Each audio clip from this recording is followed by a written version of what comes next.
Topic. By the way, let's go ahead and introduce ourselves. It's your boy Marz from down in the D.E.N fame. You like that transition, right? No, we like bullshitted for 20 minutes before starting the episode, guys. I'm leaving. I don't even know what he's putting in. I'm leaving all that shit in, man. It's good. I love the rawness. I love it, man. It's golden. Just hearing us talk is gold. But to my left, beautiful voices. To my left over there is the one and only John-E-Raps.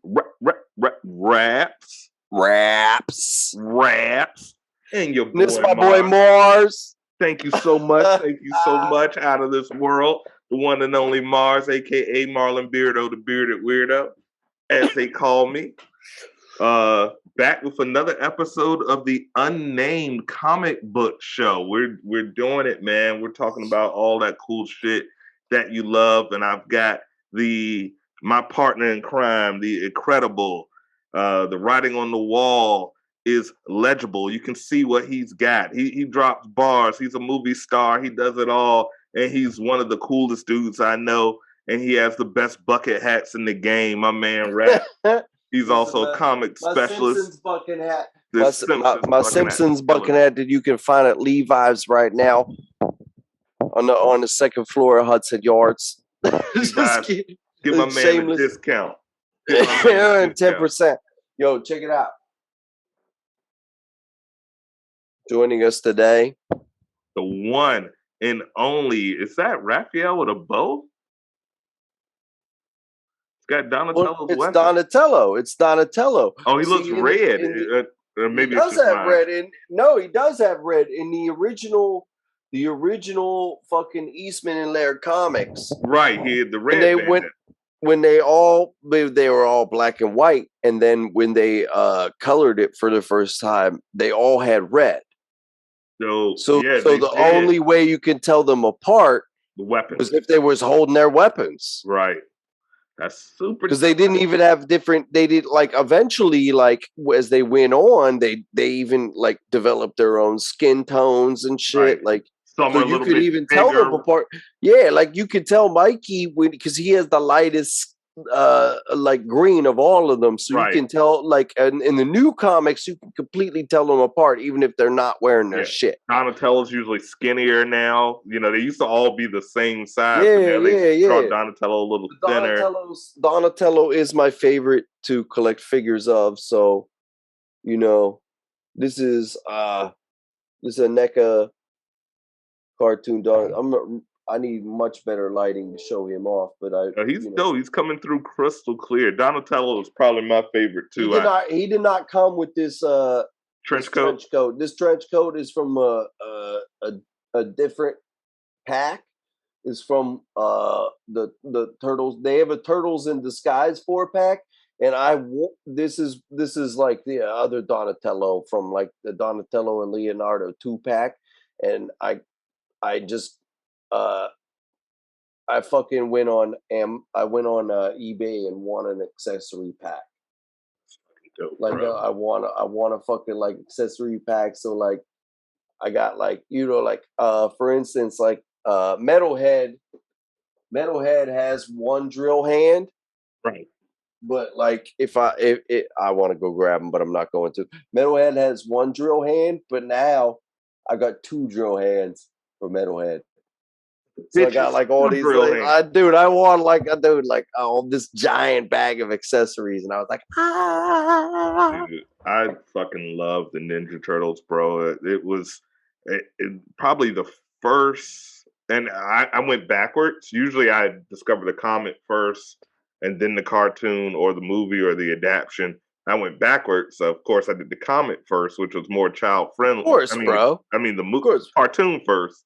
And then went back to the comic, which was way darker than the Saturday morning cartoon, which I actually prefer the comic. But yeah, overall, I just love the turn. Although, well, no, for real, I fucking dude, I was born in 1985, so I was a little baby. Of course, my introduction to the Turtles was through the cartoon and the action figures and all of that. But once I discovered the comics, and I'm still discovering the comics. Right. I have a ton of the comics, but I'm still discovering. Like, I just went back and reread Urban Legends, which is the Image.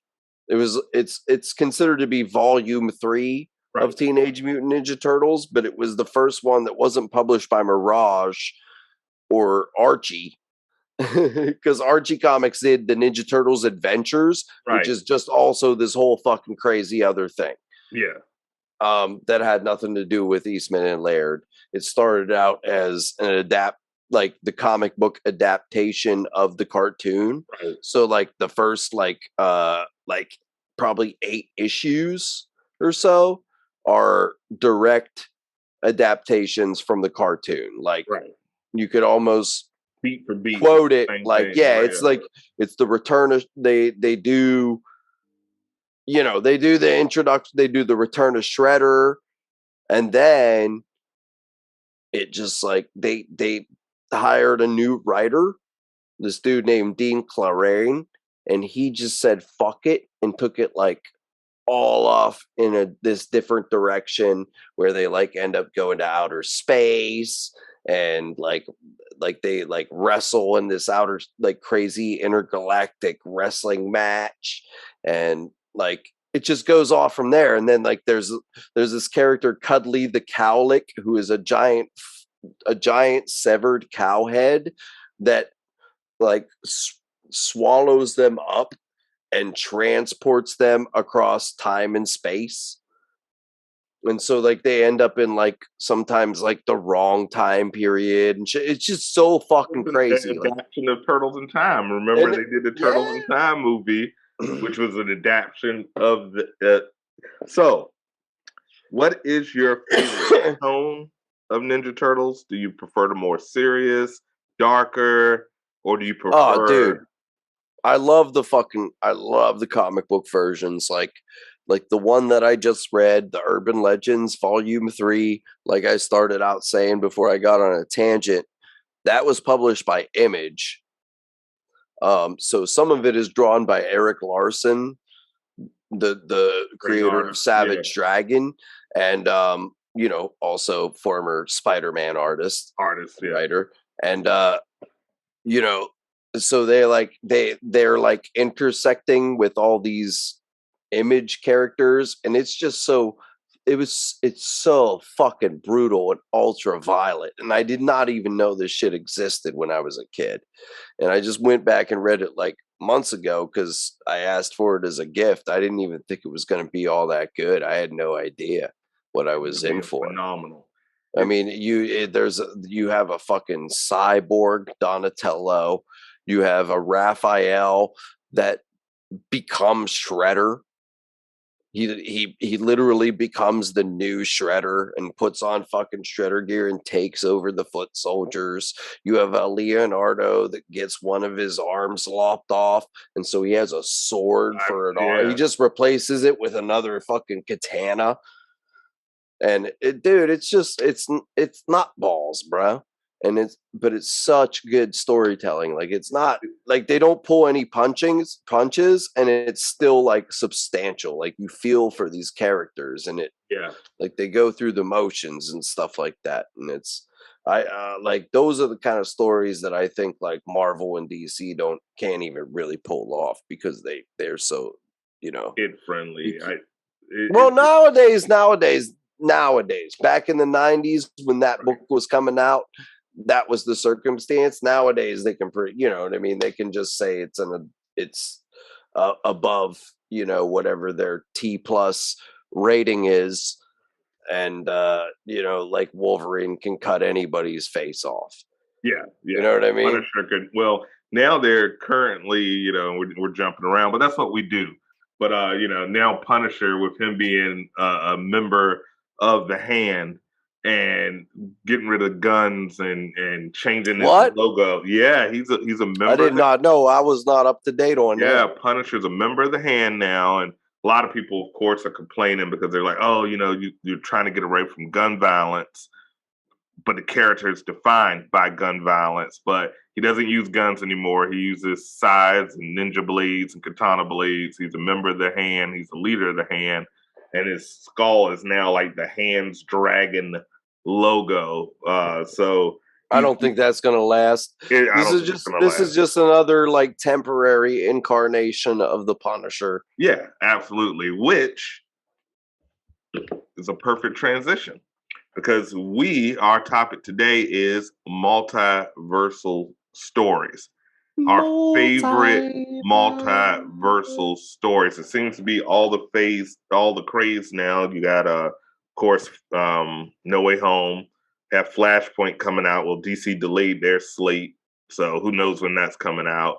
But dude, so what? It's gonna be so sexy when it does. Michael Keaton, Batman I Returns. hope so, though, because Flashpoint is actually on my list of favorite multiversal stories.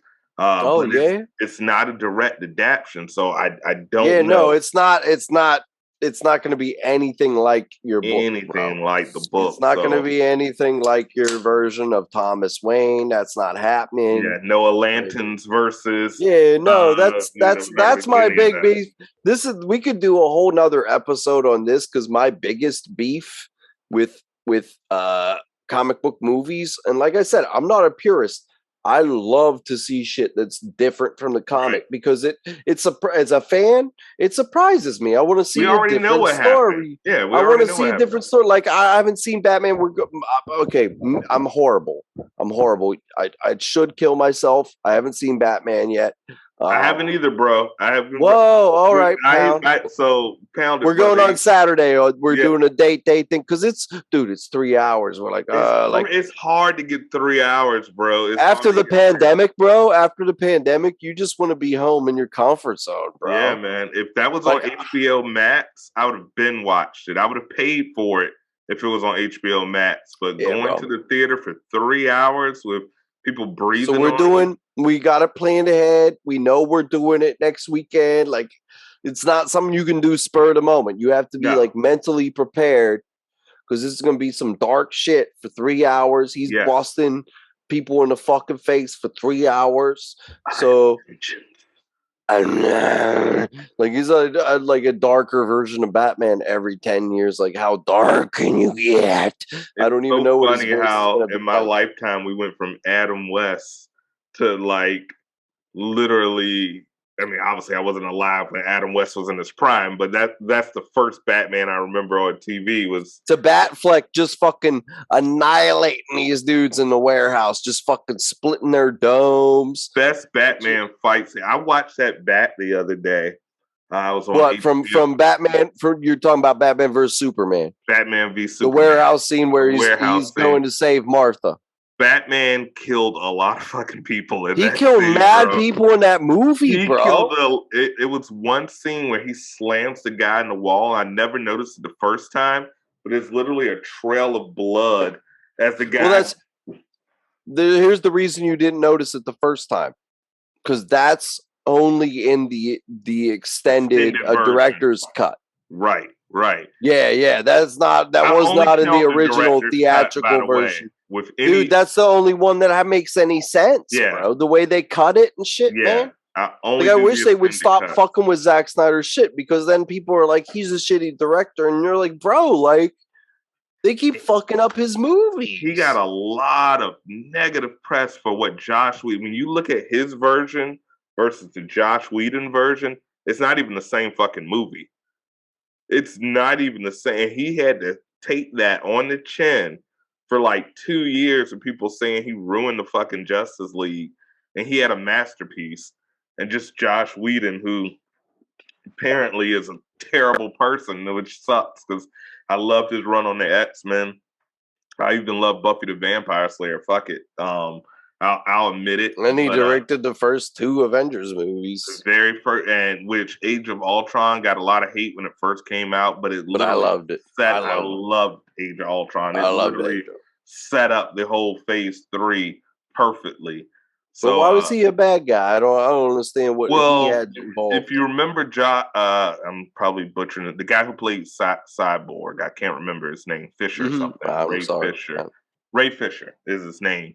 He had made some accusations about Josh Whedon cutting a lot of the people of color scene, which if you look at his version versus Zack Snyder's version. He definitely did. A lot more. Zack Snyder's version was all about Cyborg, and he was more of an afterthought in Joss Whedon's version. He also said that he had lightened up his skin in post, which, to his defense, Joss Whedon, he lightened up the whole movie in post because, you know, it was a darker. He didn't like that. Yeah, he didn't like that dark shit. And then Gal Gadot made the color grading is what it's called. Sorry to cut you off. Color grading is what it's called. It just came to me a little bit later because I was thinking of it in director terms and I just couldn't. Yeah. He didn't like the color grade because Zack Snyder's color grading is very gray, unique. very gray. Every movie, very dark, very gray, and you know, so plus Joss Whedon, you know, they told him make it more like Marvel because, you know, fuckers at Warner Brothers had no idea. That's why they hired him. They were like, Avengers was good. You did Avengers. Can you make Avengers? Avengers was real good. Yeah, so that's exactly what they tried. We like Avengers. Can you make Batman say more jokes, please? We want more jokes. Yeah, Batman can be funny. But yeah, so it fucking sucked what they did. But I also, you know, I feel bad for Joss Whedon because it's literally like someone cooks a meal and then they're like, hey, can you make another meal with the same ingredients and get it out in 6 months and fix the script and reshoot scenes? It's a lot of fucking pressure. So, you know, no harm, but apparently Joss Whedon is a terrible person. Apparently he's a bad man. He's a bad man, but he makes great art. He's a bad man. I don't know anything about that. I really do like the Astonishing X-Men that he wrote. Love. That's some really good shit. To be the director to bring the X-Men to the big screen. You know, the MCU version. I thought an adaptation of the Astonishing X-Men. That'd be cool. Is he just like completely like done with hero movies now? Or I think he wasn't. I just think he's kind of been blackballed right now. The heat. That's rough, man. Because he started off the whole fucking MCU. Like that was the Avengers was that the first time they actually did that whole fucking crossover shits. Yeah, he was the first one to do it successful, man. Yeah, man. It sucks because I think he would have done a fantastic job. He's great with movies with ensemble casts. You know, Buffy had an ensemble cast, Firefly had an ensemble cast, Avengers obviously an ensemble cast, and he's good at giving good character beats, and he's really good at writing strong women characters. So X-Men have a ton of strong women characters. I thought, you know, he would do a great job. But if we think about it, the original Avengers team has zero diversity. No, it's like 6 white dudes and a redhead white chick. And a chick, yeah. And then old Samuel Jackson running around like fighting Loki with a pistol. I was like, why do you keep shooting, bro? How badass was he though in Winter Soldier? Oh, he was awesome in Winter Soldier. Winter Soldier is still in my top 3. When he gets attacked in the Jeep. He's like, come on now, that's one of the best scenes ever. 12%, and then he kicks out and pulls out the damn Gatling gun out of. I was like, I don't think that's a standard issue Tahoe. He pulls out the Gatling gun, shoot. I was like, dude, he just killed like 30 cops in the middle of the street. Well, that for me in the movie was when he became Nick Fury. Yeah, because at that point, I believed them because they drew Nick Fury like that in the Ultimate comics. Right. But before it was called Ultimate Avengers, it was just the Ultimates. Right. And that was actually the story of the movie. Yeah. Is a combination of the first Avengers comic. Right. And the first Ultimates story. Yeah. They took a lot of the early MCU from the Ultimates line. You know, a lot of the. Well, they were smart because it was written to kind of like modernize because it was written because they did the movies. Right. Because they started doing the movies and stuff, and new fans were jumping on rapidly because of the movies. They wanted to give new fans a jumping off point. Yeah. So they, and then they made, like an Ultimate X-Men that look and dress like the X-Men in the movies and shit. But it was also like way more ultraviolet and fucking realistic, and it was super brilliant Ultimate at Spider-Man. Yeah. Ultimate Spider-Man, but I mean, amazing. Genki is essentially the Tom Holland's friend. You know, he even looks like him. They just changed his name to Ned, but I'm like, dude, that's Genki, bro. that's definitely just Genki. I love that. Yeah, it is. So I forgot his name. Yeah, Genki was in the he's Ned Leeds in the movie, but he was based off of Genki in the Ultimate line, which I love. And of course, that gives us Miles Morales, who, remember all the backlash where they made a black Spider-Man? It's always like one racist dude, like, Spider-Man can't be black. He's Peter Parker. He can't be darker. And then, yo, that's so good.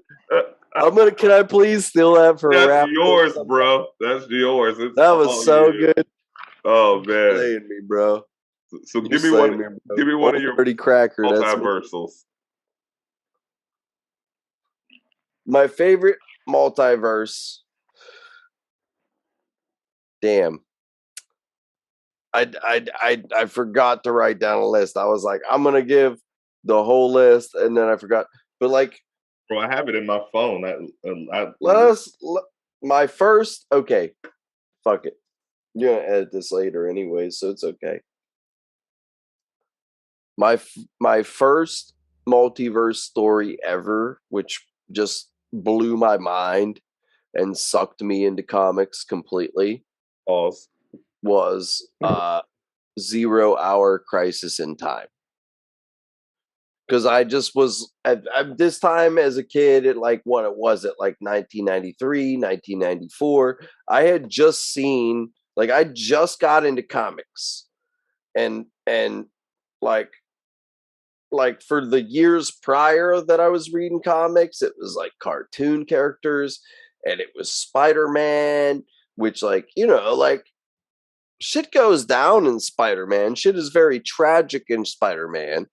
But like, it doesn't get as deep as like a multiverse story where it's just like the whole fucking, like, all of existence is collapsing.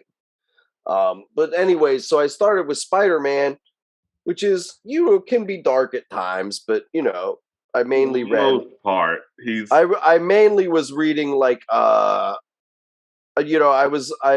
that's the thing, is like I was mainly reading Marvel Presents, which is, I think that's what it's called, right? Marvel Presents, which is like, was like reprints of all the old Amazing Spider-Mans and shit. So I was reading a lot of old shit in Marvel Presents, and then Maximum Carnage happened. Great story. And a good video game, low-key. Oh my god, dope video game for Super Nintendo or Sega Genesis, if you please. And then there was Nightfall. Great one. And there was the death of Superman. Like, all of this shit was happening around the same time when I was like deeply getting into heroes. Yeah. And then they did 0 Hour Crisis in Time.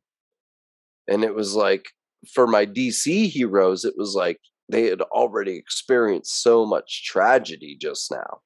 Like, how much worse can it get? And then you got like Flash, who just runs head first into the entropy to try to stop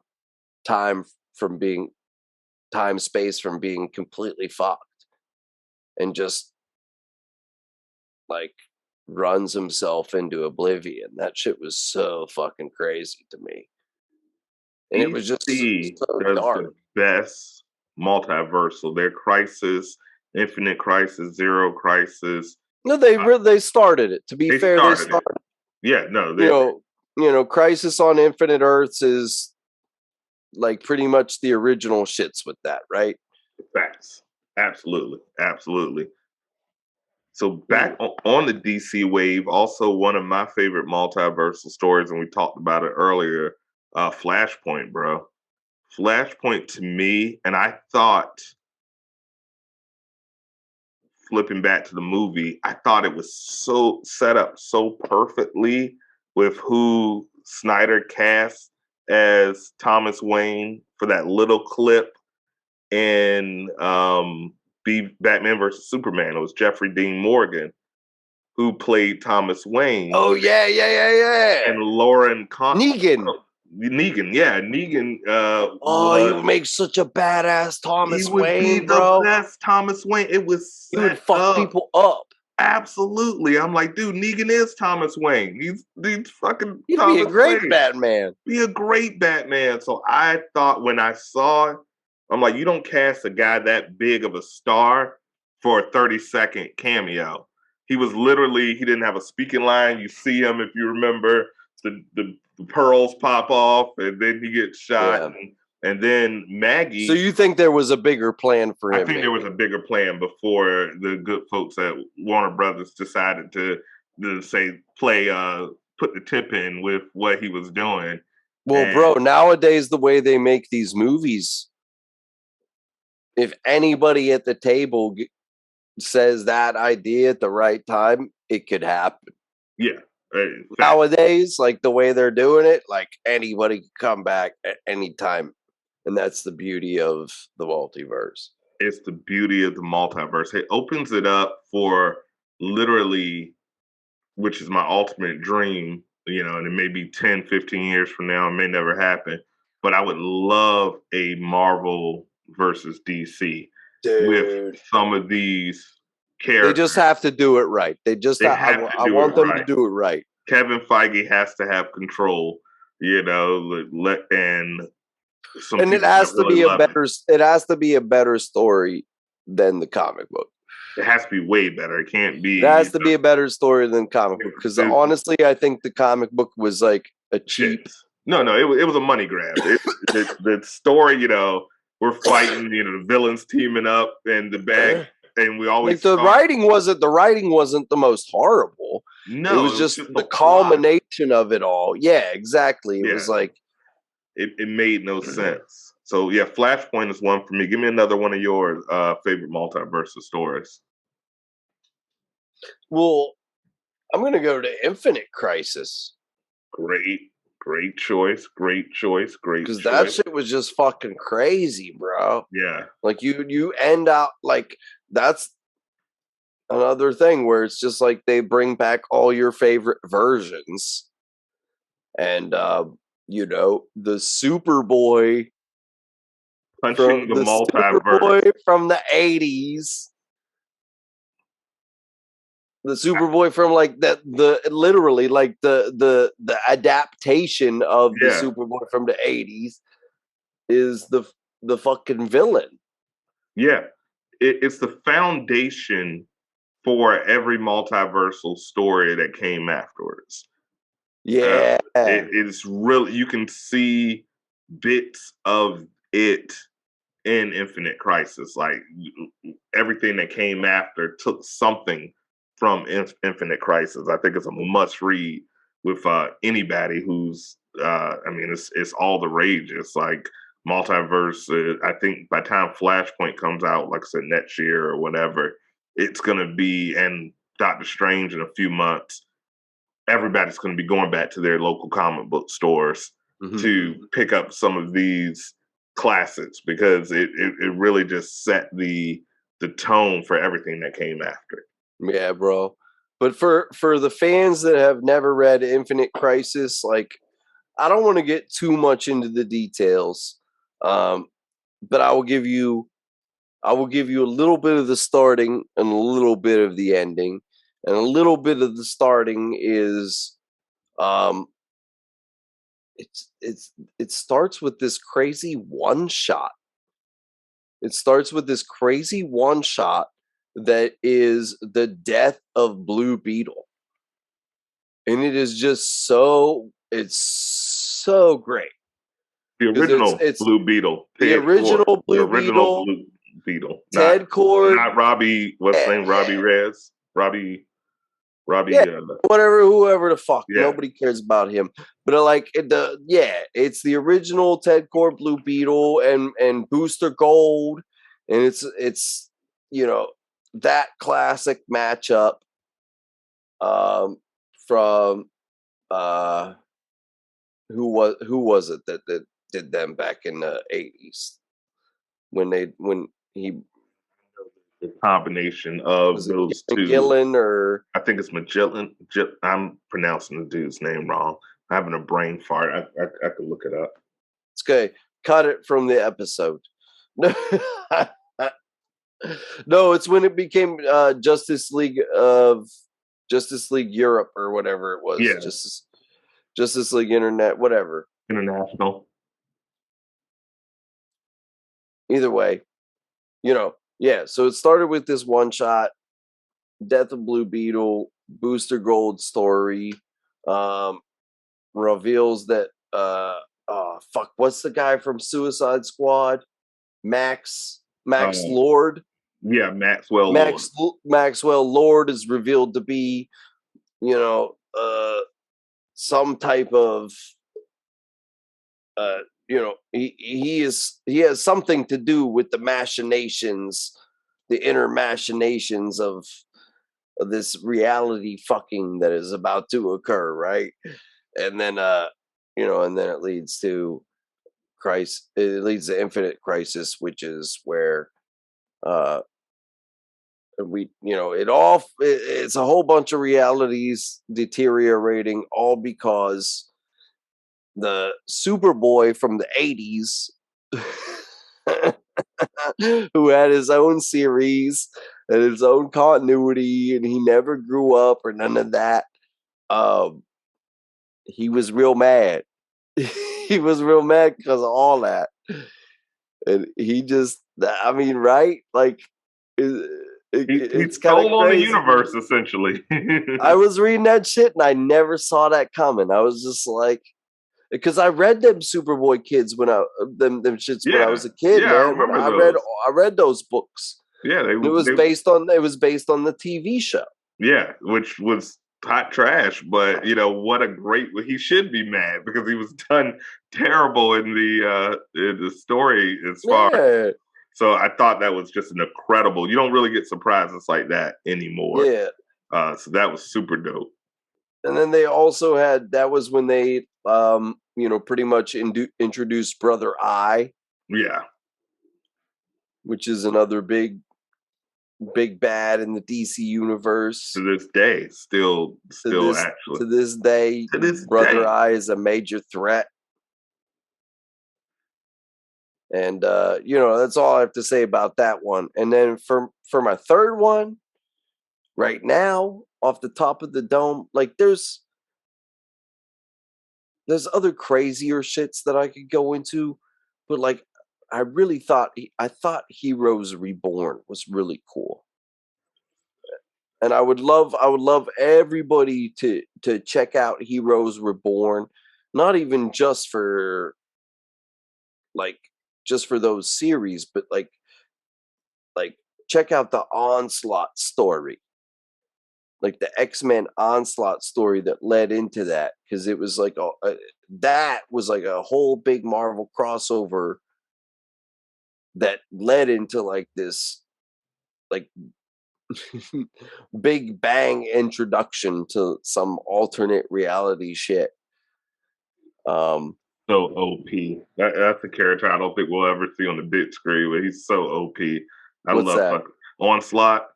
Oh yeah, bro. Like I don't think we'll ever see him adapted. It's too convoluted. It's so complicated. That's a real comic book shits. Yeah. It's the combined psyches of Magneto and Professor Charles Xavier merged into a life being that was brought to. Yeah, it's weird. It doesn't make a shred of sense. Basically, he tried to murder the X-Men, and he tried to murder the X-Men and the Avengers, but they ended up in a pocket reality. Well, no, the X-Men and Spider-Man were the only ones that didn't get killed by Onslaught, right? And then everybody else was like reborn into like a pocket alternate dimension where they didn't remember who they were. And there was like these odd retellings of origin stories of the origin stories. Yeah, exactly. And it was like, to be honest, I think it was a failed precursor to the Ultimate books. I think it was what they were trying to do with the Ultimate books, and they didn't succeed, so they tried again later. I can see that's what it, like, if you read those, like, the way the Hulk was, right? He was like way more ultra violent, like, it was Rob Liefeld and stuff like that. Like, they had Rob Liefeld on the Avengers book, and it was, it was a little bit more steering towards Image. Yeah, well, that was the 90s. It wasn't about capes. It wasn't about your traditional strongman looking. Even, you remember they made Superman, he was all electric, and it was like a blue one and a red Superman one. blue and Superman red, red. And so they were trying to get rid of Batman. You had, Azrael, who had like the high-tech suit. Everybody looked like the Punisher. Everybody looked like the Cable. Everybody looked like the Image comic. So that's the crazy thing. Like, all those stories I mentioned earlier that got me into comics led into new versions of those characters very quickly. So I fell in love with these characters that then like got murdered and replaced super quick. Like in Nightfall, it was blam. Bruce Wayne gets paralyzed by Bane, and so then he's replaced by crazy Azrael, and then Superman gets killed, so he's replaced by a whole bunch of characters. Or Superman. Yeah, exactly. The Eradicator, Steel, Superboy, and Cyborg Superman. And then Spider-Man eventually, soon after Maximum Carnage, gets replaced by the Ben Reilly clone, which is also replaced him currently in the comic books. Right. It was a lot of shifting. Remember they had the new Fantastic Four with Wolverine, Ghost Rider, Hulk, and Spider-Man. That was cool. I never read that. I really want to go back and read that. It's a classic, bro. It's a classic. So one that I have that I think are on both of our lists for me was Age of Apocalypse.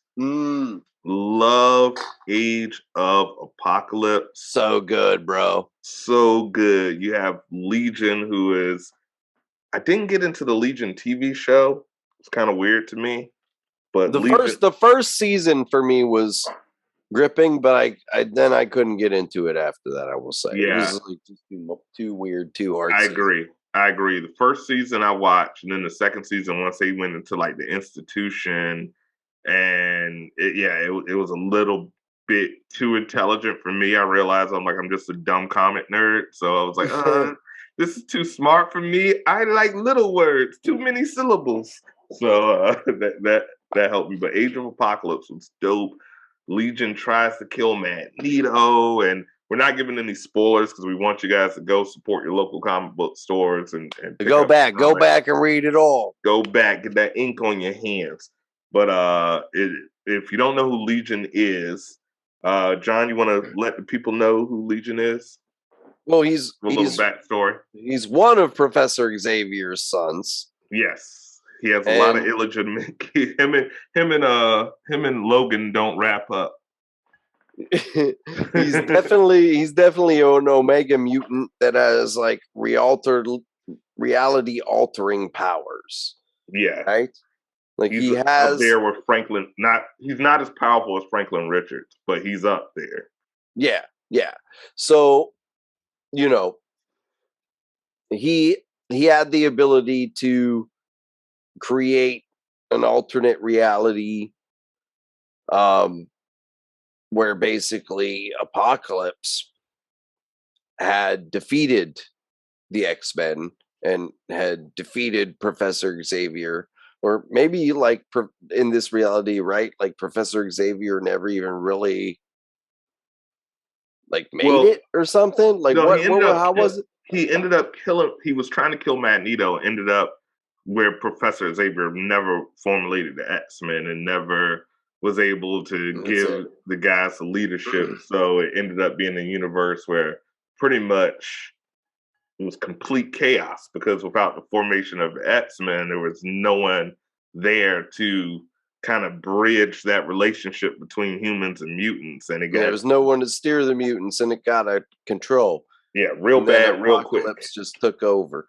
And what was brilliant to me, really, about the publishing of all of this was when, you know, the whole story happened, they're fighting, Legion does his thing, and then next thing you know, they're not even publishing those books anymore. Like every X-Men book changed title. So and for the next 4 or 5 months, like that's what you got. You did not get like fucking like Generation X turned into, what was it, like Generation Next or something like that. Something like that. Yeah, like it was like Wolverine turned into Weapon X. Yes. So the Wolverine solo series all of a sudden was Weapon X, and then we had Astonishing X-Men instead of Uncanny X-Men, and then we had Amazing X-Men instead of the other X-Men series. You know, like what else did they do? They did Excalibur, but they spelled it different. Yeah, I think it was an X. Just spelled X. Yeah, X. Yeah. And then dash Caliber with an R-E at the end. Like it was just hard R on nuances. Like it was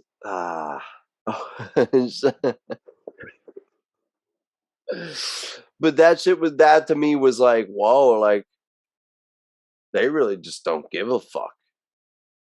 Like when I was a kid, to me that was just like, wow, like they really kept those AOA characters in the fold for a long time. They were so popular. You know, usually it's kind of a cycle, multiverse story, status quo changes, and then after about 6 months, the status quo somehow comes back. They always figure a way to get you back to your traditional version of that character. But like those AOA characters were so popular that they kept coming back. And they still do. And they always will, I'm sure. They always will, I'm sure. And I think they got annihilated in the last the last Secret Wars. Yeah. When they did the last Secret Wars, 2015 Secret Wars did away. Yeah, they did away with a whole bunch of alternate realities, and I honestly don't know if I've seen any of those Age of Apocalypse characters since then. No, ever since. So that's another one on my list. So we'll go right to that. So there's 2 Secret Wars, ladies and gentlemen. There's Disco Beyonder Secret Wars, which, you know what? I wouldn't mind seeing that in live action. I don't know who would play it. They could do it. They could do it, though. They could do it now, but maybe Nick Lachey or something. He kind of looks like They need a deep fake Patrick Swayze. Oh man, God rest the dead. Shout out to Swayze. Shout out to the Point Break King. They could do it though, bro. Dude, that would be so dope. Make them look like Point Break Swayze with the all white disco suit. Shit, you could make John Travolta. You could make him young and again now. I mean, he would be perfect. Make him look like Saturday Night Fever, John Travolta, because that's what he was based off of. I'm spitballing. I've smoked a lot, but 2015 Secret Wars is the one I'm referring to. God Emperor Doom. Little bit of the storyline. There's an incursion where you have basically different versions of the Earth, particularly the ultimate version of Earth, and other versions, your 616, just essentially bashing into each other. And so it's a great story on perspective because the heroes pretty much are the villains because they're like, it's our world or your world. Oh wait, did that start in the Hickman Avengers series? Yes. Is that where they introduced the incursions? That's where they introduced the incursion. And one of my favorite characters. I just recently read that. So like that was like a new, I didn't realize that's what led into the Secret Wars. That led into Secret Wars. Yeah. The only with Black Swan and shit. What a fucking crazy character, fucking crazy characters. And the only person that had the stones to do something, had the power, was Dr. Doom, who pretty much took fragments of reality and saved all existence by putting these fragments of reality. And it was crazy shit. Like, you make a twisted mind omnipotent. And like, he had, like, Johnny Storm was the sun on the battle world, and like the Thing was like used as a wall. He was pretty much morphed to a wall, and then he just like stole Reed's family. He's just like, yeah, I'm taking your bitch and your kids, and just took them, and everybody worshipped them. He had like a police force of Thors. And that's right, the Thors, man. Thor force, dude. He had like a million different alternate universe Thors as his police force, and had one of the most gnarly death scenes when he freaking scorpioned Thanos. I don't know if you remember the fight between God Emperor Doom and Thanos, which I want to see in bit screen. I want to see. Is it in the Secret Wars? It's main in series? Secret Wars, yes. So I have to go back and reread it, man. I have to go back. It's been I haven't read it since it came out. I don't remember. Bro, so the few highlights, and like I said, we're trying to be as spoiler free as possible because we want you guys to read it. But basically, a team of 616 heroes, and villains, Thanos, Spider-Man, Black Panther, all of these guys are kind of like in this arc that Reed Richards made to survive the incursion. And Thanos rolls up with the fucking Infinity Gauntlet, and he rolls up on Doom, and he's like, you know who I am? I'm the Mad Titan. I'm Thanos, all this shit. It's over. I got my Infinity Gauntlet. I am about to fuck you. I'm fuck you up, son. I'm about to fuck you up, son, with no Vaseline, Ice Cube style. And Dr. Doom, or God Emperor Doom, was like, oh, word. And like at a snap of finger, he just reaches in and rips Thanos' spine out of his body. And he was like, it appears you will not. And just like drops his spine. And Thanos is like, he gives you that William Dafoe, and just, just collapse. Dude, it's fucking great. Great comic book. Hickman, dude. Hickman, he was on a run like Death Row in the 90s, bro. He was on a run that he was just dropping platinum plaques every time he picked up a pen. It was crazy. It was Fantastic Four, man. You want to get multiversal? His fucking the Council of Reeds. Love the Council of Reeds, which I'm hoping we. What a great multiverse story was that, man! A fantastic. That's a whole shit's in its own, man. His whole Fantastic Four run with the Future Foundation. That's just, bro. If anybody loves Rick and Morty and the Council of Ricks, that is a direct take of the Council of Reeds. From Hickman's run. So if anybody's a big fan of Rick and Morty, I'm a big fan. Just know that's where it came from. And Amen. Their job was literally to solve all the universe's problems. And they would literally get a planet that was empty and like grow food and take that food from one universe to a universe that's starving, and like, here's a world full of food. Like, it was dope. And there's one character who I hope to see in the mainstream, the Maker, which is bad Reed Richards. He's got like this deformed head. He was in the He's from the Ultimate World. He's from the Ultimate World. He's the survivor. He's the Reed Richards of Ultimate Fantastic Four, who's been mutated, and he's come back recently in the Null symbiote storyline. Yeah, he was in the Venom comics. Yeah, he was a bad guy in the Venom comics. Very surprisingly, too. Very surprisingly. And he's got this crazy look because you don't see his face. It's just like this with a big metal cone helmet. It's like the shape of the alien skull. Right? Yeah. Like from Aliens, it's like like that. Yeah, and he's super skinny. Deformed because I think his brain is irradiated. He's like he just experiments to be even smarter. For those who don't know, Reed Richards is usually in your top 3 smartest beings in the universe. I think, which is very tragic because I actually never read Ultimate Fantastic Four to the point where that occurs.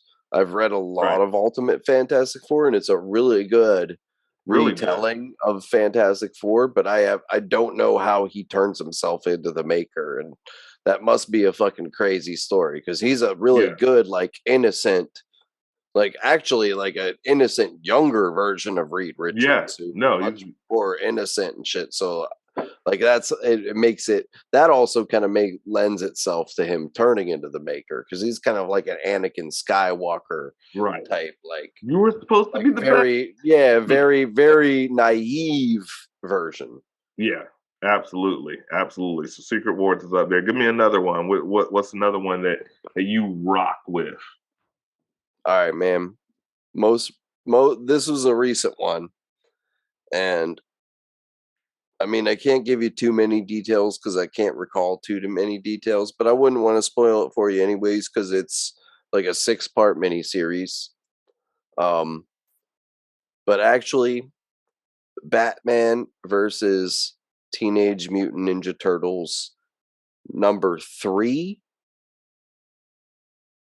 was mind-blowing to me.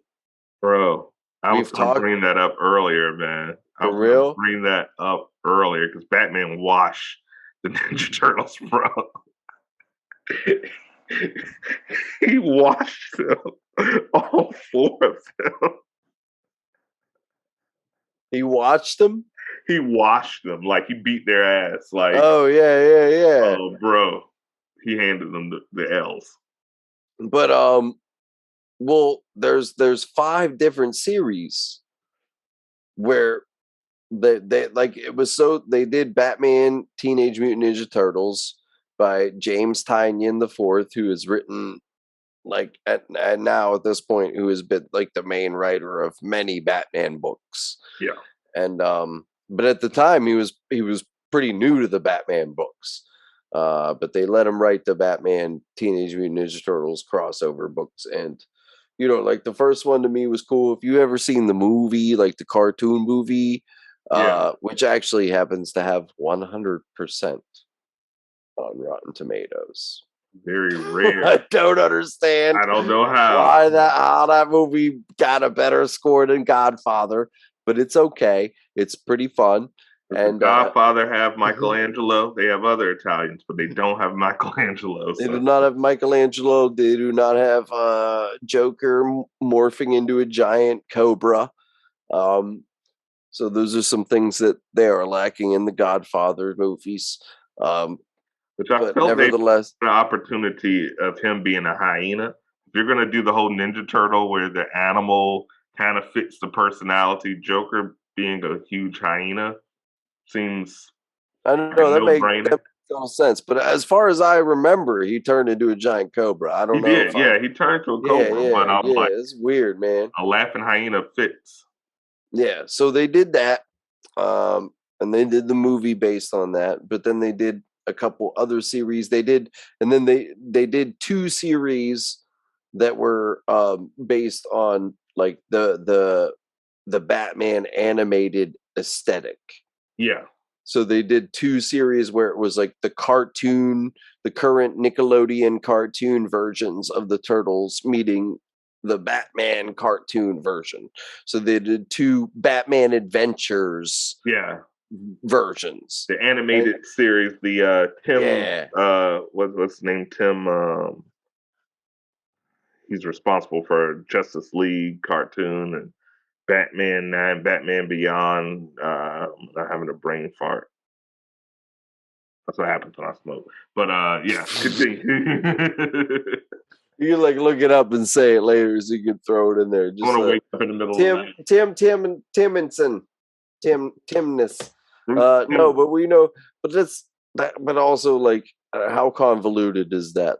You know what I mean? They did so many different versions. But anyways, the 3rd series, bro, it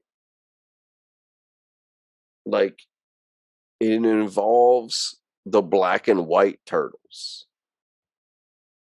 So it's the black and white turtles meet Batman and the turtles that Batman has been teaming up with. And they're no, they explain the multiverse to Batman and the Ninja Turtles. They're just no, you don't understand. We're older versions of you. We're the original. Hey, you don't get it. It's, oh man, it was so cool. And I can't even get into that much detail because A, I don't want to spoil it too much, and B, I need to go back and reread because I was probably high as fuck when I was reading that shit. But I will just never forget the black and white Raphael meeting the current Raphael. And yeah, that was some beautiful shit, man. And Batman was there. Batman was there to witness it all. And he's never even shot. I love how Batman's always so you're from another universe. Interesting. Yes. Instead of yes. What the fuck? He's never what the fuck? He's just it happens all the time. All the time. I was looking at the Batman v Superman, the Doomsday scene, the extended version where Doomsday, Wonder Woman, Doomsday kind of looked like a Ninja Turtle, as a matter of fact, in that movie. But Doomsday, Batman, Superman, Wonder Woman fight. And I'm watching this fight, and Doomsday is wrecking Superman. I mean, he is brutal. Wrecking Superman, slapping Wonder Woman around. And we have middle-aged Batman, Ben Affleck, Batfleck, who was one of my favorite. I love him. I love him, but he's just he gave his all. He gave 100%. But the fact that he's what, bro? Why are you even showing up to this fight? I'm so mad they never gave him his own movie. That's just a side note. Mad that he didn't get his own movie. Continue, because I thought it would be cool if he did his own, because he's done so many successful movies where he wrote and directed himself, and if he just did that with Batman, I think everybody would have understood. Yeah, so many Hollywood insiders have said that script Ben Affleck wrote was the best Batman script ever wrote, and it was going to be an original story, but basically Deathstroke is hired to kill Batman, but he's taking part. I guess he figures out he's Bruce Wayne, and he's taking apart his life bit by bit. And I thought it had great potential. But yeah, it's just funny that Doomsday fight, because Doomsday's throwing cars at Batman, and he's just jumping on, swinging on gargoyles, oh shit, you know. And there's one scene where he rams the Batmobile and Doomsday's about to, just laser him to death, and then Diana comes with her shield, and he's oh shit. I'm too old for this shit. Yeah, you could tell he had bit off a little bit more than he chewed. That's why I like that Batman so much, because he was constantly I used to fight guys in clown costumes. There's a damn alien here shooting lasers out his eyes. Why is this happening? I also wish that we could see the way that Joker murdered that Robin. Yeah, who apparently they said it was Dick Grayson, which is interesting because, it's not Jason. We never got to even fucking meet him, bro. We never got to meet him. There's so many opportunities that we didn't get with the Bat flick. I even love Deathstroke, John, whatever his name, Manganiello, aka in the multiverse, he's Flash Thompson in Toby's universe. But oh, really? yeah, the guy that played Flash Thompson is John Manganiello, or whatever his name is. John Yeah, Mega Jello. Mega Jello. What's that singer Michelle Indegocello? I used to be like, yeah, Michelle Indigo Mago hello. But yeah, he was super dope. He that would be cool if they do an Amazing Spider-Man 4 to bring him back as Agent Venom. You know, because he's grown now, he's grizzled now. He was Flash Thompson. I think that would be dope. A dope idea. And he was Voncello Manmello. Yeah, Michello. He's married to the chick from he's married to the chick from Modern Family, the Sophia Vagabond or whatever her name is. All right, Can I say one more thing about the multiverse before we end? I just want to so we talk trash on DC versus Marvel, but like the cool thing that came out of that was the amalgam one-shots. Yes. Those slayed, and I was so pissed when I was Logan a kid. Wayne. Dude, yes, the dark what was Dark it? Claw. Dark Claw. Dark Claw.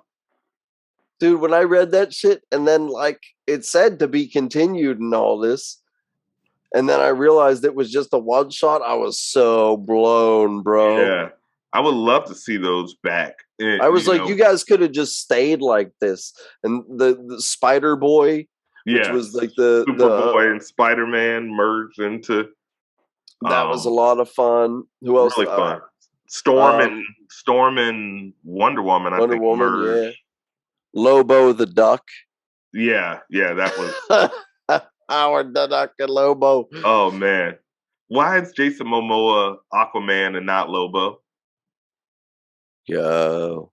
Because they can't handle it. Well, actually now I think a Lobo movie would really sell.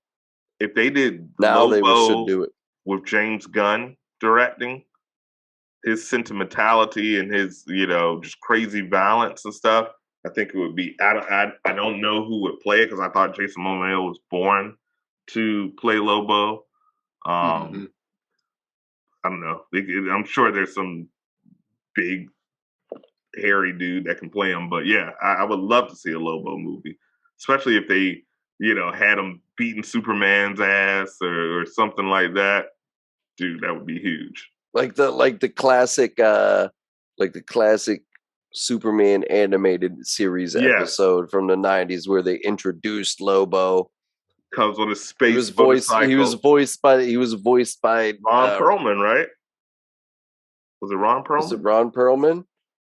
I thought it might have been Ron Perlman. I thought it was Rob Barone, fucking Everybody Loved Raymond's big brother. It could be. I'm gonna look it up. Lobo voice actor. So it was Brad Garrett. Yeah, you're right. It was Brad Garrett in Justice League. John DiMaggio, who is the voice of Jake from Adventure Time, played him as well. Yeah, Brad Garrett. How crazy is that I remember that, bro? That is crazy, bro. I haven't even seen that shit in fucking over 15 years. That's crazy. Now I'm hearing it in my head. I'm like, yeah. I'm proud of myself. I thought my memory was shot from all the weed and alcohol, but you know what I mean? That just gives me it's there, man. It never goes away. It just gets clouded. That's why they can hypnotize you and be like, what were you wearing September 5th, 1993? And you're like, green pants and a shirt that said Spider-Man. It's all there. It's all there. But yeah, Everybody Loved Raymond brother was the original voice of Lobo.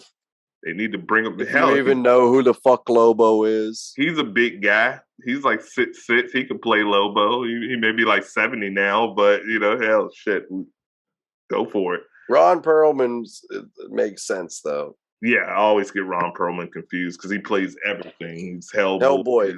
He's the Beast from the old Beauty and the Beast with Linda Hamilton. Cats don't even know about that show. Sarah Connor and Hellboy. No, that's how I knew about him original, bro. Yeah, and he was that's from one of my childhood, bro. Sons of Anarchy, which I think the guy who great show, bro.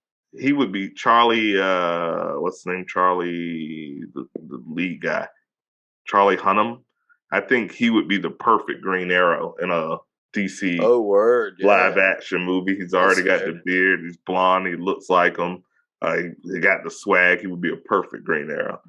But side question. Yes. Just because Hellboy came up, this has nothing to do with anything we're talking about. Do you think they will make a second Hellboy of the most recent Hellboy? No, not at all. Even though the actor is really popular right now, he had a great role in Black Widow. Stranger Things is really popular. It didn't make enough money, and it didn't do enough to separate itself from. Did you enjoy it? Because I actually enjoyed it. I liked it. Yeah, I thought it was cool. With Hollywood, you're in the entertainment industry. It's not about the quality; it's about the profitability. Money. And so, if it's not making that cash, I tell people, if you want a sequel, go see that shit. They keep making Venoms, and they're not the best quality. They're not horrible, but they're not the best quality. They're not a MCU quality, but people keep seeing them. They're fun, bro. They're fun. There's just Tom Hardy does a great. You can tell when somebody's enthusiastic about the role. It helps a lot. So he's really into it. I think that's why Deadpool was so successful because Ryan Reynolds was literally born to be that. He is Deadpool. Well, so with that and with our multiverse discussion, maybe we can end with this. So, in post credits of No Way Home, Eddie Brock gets zapped back to, we assume his reality, right? With leaving a piece of the symbiote in the greater MCU. Correct. My theory is that there is a Tom Hardy in the MCU, because I don't think they would. I think they can't get somebody else to play him. He's doing too good of a job, right? So I think there's a different Tom Hardy in Eddie Brock in the MCU who's going to have a different origin that has something to do with Spider-Man, and I don't know. That's what I hope for. That's what I hope. See that. Because think about it, you have the same actor playing.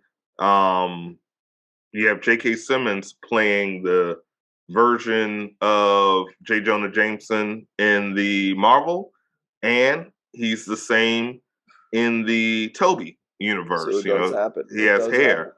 So they've said that the good thing about Loki, which we're tying this in. This is how we're ending with the multiversal phase. Loki, the variant's so fucking good. That show is so good, bro. It's so fucking good. We could do a whole episode about Loki. Guys, watch Loki. If you haven't watched Loki, man, I like all them series, man. I haven't watched Hawkeye yet, but I like all them series. But Loki, man, Loki's the best. That's my vibe, bro. Oh, Loki's the best. It's just a whole. It's. You want to transport yourself to somewhere else? Watch that show, bro. If Owen Wilson doesn't get a damn Emmy for his performance as Mobius E. Mobius, he was fantastic. That's really good, bro. He didn't even say "wow" in the which I was a little upset. I'm like, you're not gonna just give me one? Just give me one wow? But very good, and it really set up the rules for the multiverse to come and open the floodgates for possibility. Well, they started setting it with WandaVision, though, bro. Yeah. With bringing the fucking Quicksilver, the Fox version of Quicksilver in. Yeah. Which bone to the dude that played the Avengers version, bro. I'm so sorry to kick ass. Dude, he's gonna be Kraven now. So he fell back on his feet. He got cast as Kraven the Hunter, which is gonna be weird. Why are they doing all these? God damn it! Why are they doing all these villain movies without Spider-Man meeting them first? It worked with Venom. I don't think I was surprised that it worked with Venom. I did not. I was like, how? I wanted to hate it so bad. Yeah. Same as Joker. I was like, how are you doing this movie without the crucial part of their origin? Yeah. But they pulled it off. To me, they pulled it off. But how many times can they pull it off? I don't think they can pull it off with Kraven. Not a lot. I don't think they can pull it off with Morbius. Reviews I'm hearing from Morbius, they did not pull it off. I heard it was a clusterfuck. I heard it was bro. Complete trash. Anything with, and no offense, but Tyrese Gibson. Anything with Tyrese Gibson in it is going to be bad because he is I don't know who that is. He is Rome from the Fast and Furious movies. He's the bald, dark-skinned guy who's always like scared. He's like, we're going to outer space. And I'm like, yeah, this is what you guys do. Like, why are you always the one that's like, Vin Diesel's going to do it in a wife beater. Calm down, bro. It's not that hard. They don't even have he's in Morbius? Yeah, he's playing like, he's a character that's actually in the Marvel comics, and I can't remember, but he's some. Bro, I just honestly don't think. First of all, I don't think Morbius ever deserved his own comic. No, let alone deserve his own movie. So that's why I just think Sony is reaching. Like, how are you gonna have a Kraven the Hunter movie before you ever have a Silver Surfer movie? Right. You know what I mean? Or like, I know that's not their property. No, but I'm just saying, like, that's ridiculous. Come on, certain characters shouldn't. I don't want to see a Robin movie just about Robin. I've never even. Have they ever even done a Kraven comic? Like they've done a Robin comic. They've never done which is always dope. Yeah, but they've never done a Kraven comic. He's had stories that were central. Kraven's Last Stand, probably the most infamous. But they've never had just a Kraven comic because he's like Kraven the Third in the comic book because one of them killed himself, and then like one's like the son. There's like a clone version. There's a clone version. There's like 3 Kravens. But he's always been a cool character for a story. Never multiple series. Never, because I just don't get where they're going with that. Where they chose that character from. Sony likes money, and unfortunately, which I always thought, just sell Spider-Man back for like $4 billion and call it a day. If Disney paid $4 billion for Star Wars, they'll probably pay $8 billion for the rights of Spider-Man and just let them do it, because you would never see the only villain that I could see Marvel maybe giving a movie or a series to would be like Doctor Doom, because he's such an incredible. And they fucking should, bro. Yeah, I'm so waiting to see Doctor Doom get his due in a movie, bro. He's the best. He's like, come on now. He's all encompassing to Marvel. He's not. You know what I mean? No, he's not a Fantastic Four villain. Like he is their next Thanos, I think. Like, if they understand what they're doing, he's their next like Thanos, potentially like reality destroying villain. Yeah, I think he's going to be I think he's going to get introduced. Rumors have it he's going to be introduced in Wakanda Forever. And and then of course the Fantastic Four, directed by Mark Webb, he'll probably be in that, and then he'll probably be the main bad guy for Secret Wars, which they're bringing the Russo brothers back to do. So, so Mark Webb, who, correct me if I'm wrong, Mark Webb directed the Amazing Spider-Man movies, right? is going to be doing the new Fantastic Four movies? No. The guy who directed the current Spider-Man movies. So not Mark Webb. Mark Webb did amazing. Did I say Mark Webb? I didn't mean it. If I You said Mark Webb, yeah. Yeah, Mark Webb is amazing Spider-Man. The director of the Homecoming series. What's his name?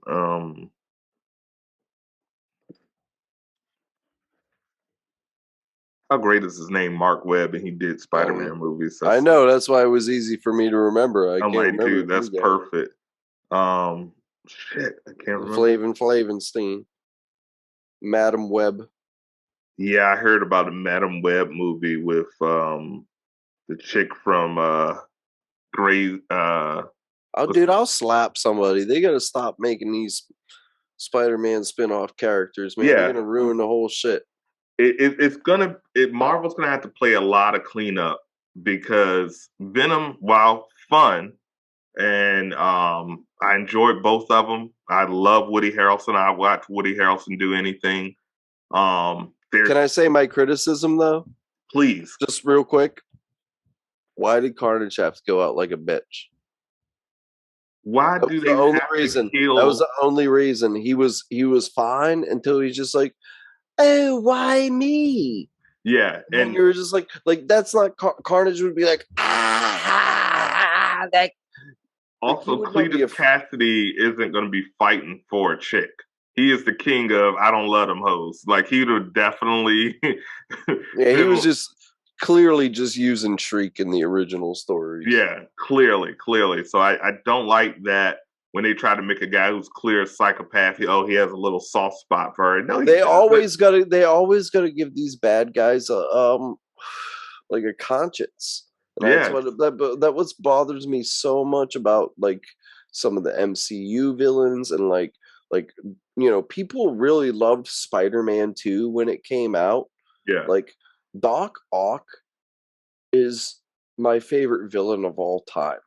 Yeah, he's top. And he in the comics has developed a conscience, but only after being Spider-Man, being in the body of Spider-Man, and experiencing having been Spider-Man.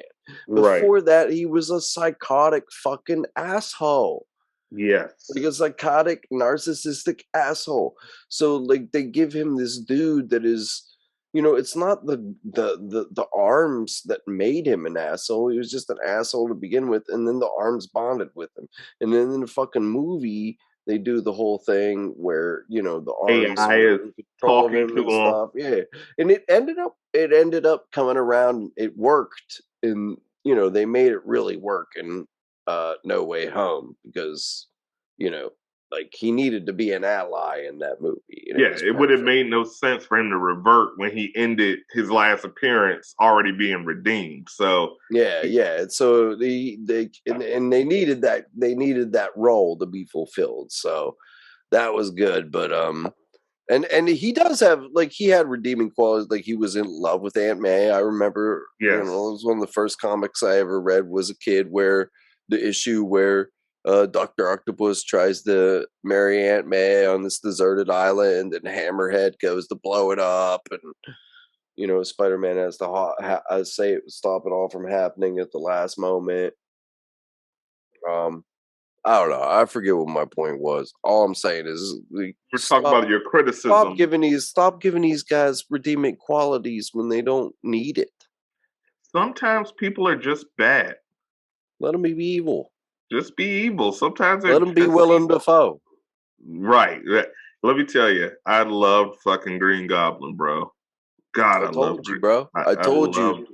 I love. I watched it again for the third time the other day, and I was like, dude, what a killer performance. He's right up there with Killmonger and Thanos in the top pantheon of MCU villains, And Michael Keaton is the Vulture. Michael Keaton's the Vulture is definitely in the top pantheon for sure. There's been some shitty ones, like Thor: The Dark World.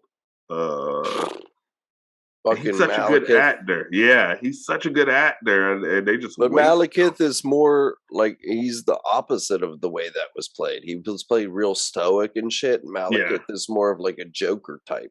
He's a trickster, joker They were type. like, maybe they were like trying to go against the grain or something. But I think like Thor, the first two Thor, they were trying to get that Shakespearean vibe, so they did like everything a little too serious. And then once they got, Taika Waititi in there, he was just like, dude, I have threesomes and I may do coke. We're gonna have a lot of fun on these movies. And when you find out so much of the movie, Ragnarok was so good. Like at that point, so it was my favorite at the time, man. Yeah, it didn't hold up as long as I thought it would, but it's still super dope. I'm sure if I went back and watched it today, I'd be like, ha. But it's the thing about it is it doesn't make you feel that like that like Endgame makes you feel, or like Infinity War at the end. It's because it does have that lightness to it, right? And it ends on a good. But like honestly, no, because like all of Asgard gets fucking murdered. It was so dark that it had to be light. Ragnarok is like, you ever hear like a song that's really dark lyrics with a really poppy beat, and you're just like bopping along, and then you're like, wait, did he just say he killed his dad twice? You're like, whoa, this doesn't make sense. Did he just get his eye blown out? Like, yeah, it's like that one song where it's like, Tony got shot, then it got shot, then you're just like dancing to it, and then you're like, oh damn, this is violent. But it's the same thing. Melly. Yeah, his dad died. His best friend died. Well, no, that was Infinity War, but his dad died. He killed his sister. His home world got destroyed. Most of his people died. He got his luscious hair cut off and ended up getting like lost an eye. So he lost an eye. Lost his hammer. Lost his hammer. It was a lot of dark shit, but it was funny, Hulk, but it was funny. But it was funny. Hulk was great. Is Hulk in the next movie? Hulk's no, he's not in Thor. The Guardians. Oh man, that's so upsetting, bro. Because they were like the best. They were the best. Great pair. They were great, but it wouldn't have been the same now because he's Professor Hulk now. So yeah, he's not gonna be like Hulk. He's gonna be like Thor. What you've done is made a mistake in your plan, and I feel that if you would have intelligently thought this out, nobody wants to see that. Yeah, no, it's not as funny. Definitely. It's funny to be like, Hulk is the best. Yeah, I like that. Like, Hulk, man, Hulk, not friend, Hulk, strongest Avenger, for sure. So, guys, we're going to wrap this episode up. Those are a ton of multiversal jumping off points. We can talk all the rage. We're going to have to edit this shit down hardcore. Bro, I could edit this in like 3 episodes, probably, I think. Oh, yeah. I love it. It's all perfect material. So, guys, check out Secret Wars, Flashpoint, Age of Apocalypse. We had Infinite Crisis, Crisis on Infinite Earths, I believe, was another one of them. But those are definitely some good honorable mention. Old Man Logan. Honorable mention. Old Man Logan. That is. Ooh, I could just get into that one. Old Man Logan. I could go deep. There's so many. We need to do. Do a second multiverse episode. Well, fuck it. Next week, that's what we'll do then. Multiverse Part 2. Multiverse Part 2. You can't have a multiverse episode without multiple episodes. Multiverses. That's right. We don't even talk about any of this shit we talk about. Next week, it's Old Man Logan. It's our favorite what ifs. It's what ifs are and maybe we'll even talk a little bit about the What If show that just came out on Disney Plus. They had some stellar episodes that are some good ones. Marvel Zombies. We could talk about Marvel Zombies. You know what I'm saying? There's a ton. It just keeps going. We've got so much material, guys. It's so multi. So we read it for you. We want you to go check it out. We want you to read. We want you to take your kids, if you have kids, take your friends, go to that comic book store, support these small businesses. That's what we're all about. Raps, give them your information where they can find you, what you got going on. Yo, I'm at John-E-Raps, JOHNERAPS That's my social. Look me up. I'm a rapper. I'm dropping a lot of music this year. I got like 2 albums coming out. So if you vibe with me here, then you might vibe with my tunes. Most definitely will. I keep it rated R. It's not. I mean, it's not for the kids. It's not for the kids. Or it could be for the It kids. could be. It should be for the It kids. should be. If you're a cool mom and dad, it's for the kids. You want to raise your kid right, raise them on raps. Raps. That's my official endorsement. I love that, bro. There you go. I love that. That's gotta be on. That's on an album. That's gonna be at the beginning of a song. Hey, it's there. It's there. And of course, you can find your boy Marz at Marz Entertainment on Instagram. Marz Entertainment presents the D.E.N on YouTube. If you go on my Instagram, hit my LinkedIn, you'll see all my stuff. Got Marz Music. I have 3 singles out now on SoundCloud right now.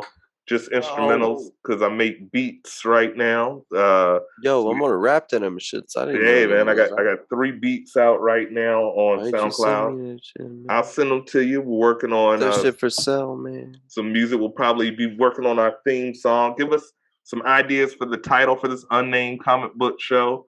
Unnamed Comic Book Show. Put it in there. Tell us what you want so we can get every week.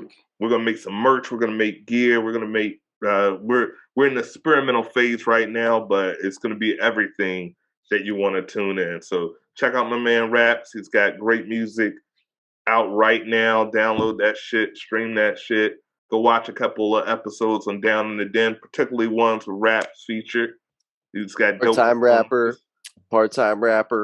pussy. Streaming right now. April 20th, we got another song coming out for the smokers. Faded. And then after that, I'm dropping my first LP, Part-Time Rapper. And then we're gonna get into dropping for the second project, which is kind of like my I'm gonna go the whole other different route.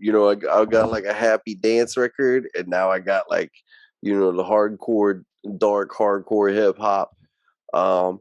It's gonna be called Old Dirty Cracker. Love that shit.